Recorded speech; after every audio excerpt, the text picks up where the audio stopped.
Hi, I'm Kelly from the task team, and I'm going to be teaching long division with decimals. The second one to this is remainders, and the first one was just how to do long division, so this is the last part to it. So what is a decimal?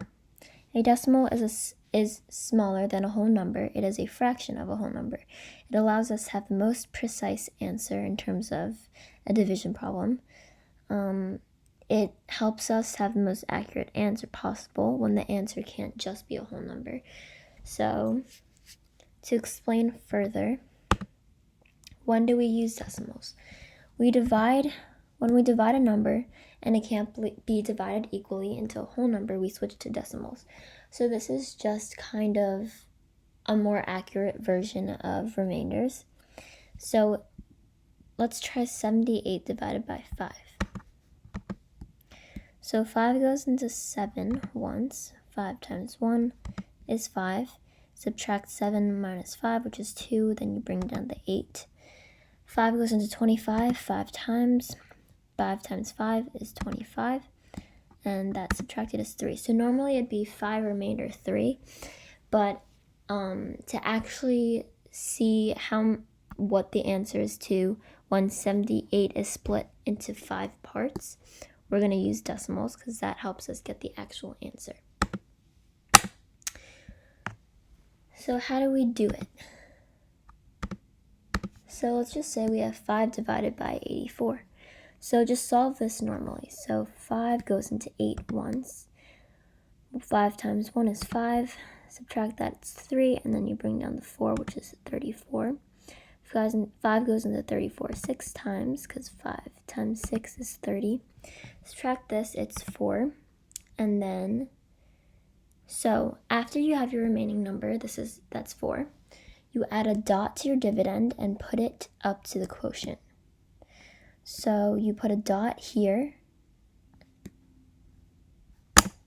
and you also add a 0. So then you add a 0 to your dividend and drag it down to your remaining number.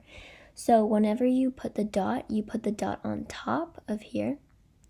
And when you get and then after you put your dot, you put your 0 right after it and you drag it down. And so now this becomes 40. So 5 goes into 40 8 times, and 5 times 8. And 5 times 8 is 40, which means you would get 0. So whenever you get 0, that means that's the end of your problem, which means 16.8 is your answer. So if you can't get 0, that means you have to keep on going unless it's a repeating number, which is what this is. So let's try 9 divided by 76. 9 goes into 76 8 times. 9 times 8 is 72. Subtract that, it's 4. So again, you put the dot here, then a 0, and you bring the dot up here as well. You bring this 0 down. 9 goes into 40 4 times. 9 times 4 is 36. Subtract this, it's 4. So notice how it's the same thing. So it's going to repeat again because you add a 0. You keep on adding zeros until you get your answer, which means you'd get your answer 0. But you keep on adding zeros until you get your answer. But we don't have our answer yet because we still have a remaining number. So you put this down. It's 40. So it's 9 times 4 equals 36. So notice that this pattern's just going to keep on going on because this is going to equal 4. Then you have to add another 0. So if this keeps on going on, that means it's a repeating number. So your answer is 8.4 with this line on the top of the number, which means it's a repeating number. So this could happen to patterns. It could be like 375, it could be like 8.375, 375, 375, which means you put it on the repeating pattern, which would be 375.